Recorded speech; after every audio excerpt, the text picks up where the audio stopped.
Hey everybody, I'm up here tinkering on the Buick today, trying to work out a few bugs and fix a few things before I drive it down to Lebanon, Tennessee weekend after next for a Redneck Rumble.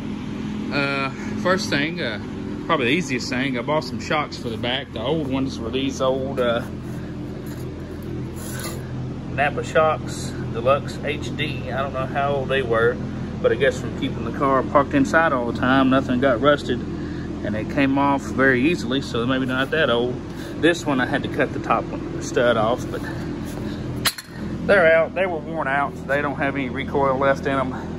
I could tell the car was starting to bounce pretty bad and ride pretty rough. So I got online and ordered some new ones, and I bought these Gabriel shocks here. Part number 739155. Made for this car. It came with the shock and the hardware for the top, and to make it a little easier and for a cleaner install, I bought these little lower shock studs from Speedway. This right side here is going to mount to the axle where the shock would bolt up normally, so it's got that nice heavy boss right there to rest on, and then the shock slides over the sleeve here, and then washer and nut hold on, lock nuts on both sides.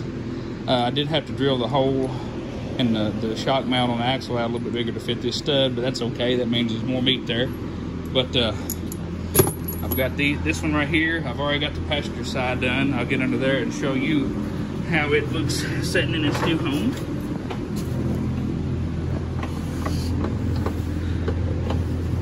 I need bigger jack stands or a lift or something. I hate rolling around on the floor working on this thing.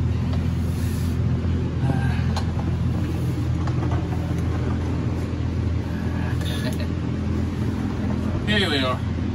There it is. There you can see the nice new stud right there. Shock mount bolts up there.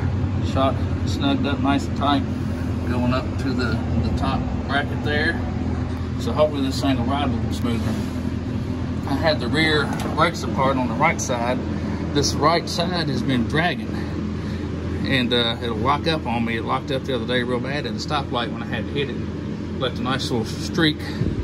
So I backed the adjuster all the way off to where I could get the drum off, and I'm spraying a bunch of cleaner up in here and just seeing, I haven't really seen anything particularly wrong yet.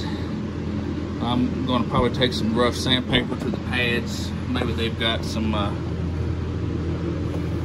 build up on them, clean them up a little bit, and stick the drum back on and adjust it the best I can where it ain't dragging, and hope for the best. But get it all thrown back together.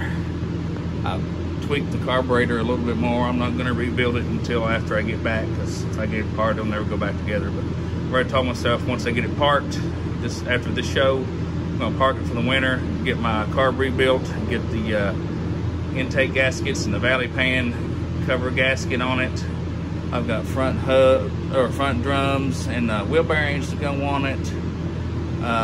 Just a bunch of stuff that needs to be done, and make a little bit nicer car to drive around, more comfortable.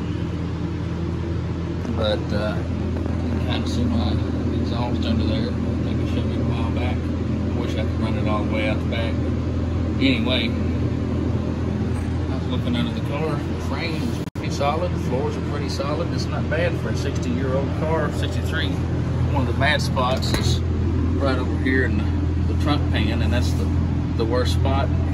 Back here, the front floor is a little crusty, but other than that, it's held up pretty well. But this is just a short video today, just showing my new shocks. I'm gonna go ahead and get this other shock put in it, and it's hot. It's over 90, and there's no air moving in this shop except for the hot air. The fan's moving around, so I'm gonna call it a day after I get these shocks put in and get that drum put back on and adjusted. And we'll talk to you guys later. Have a good one.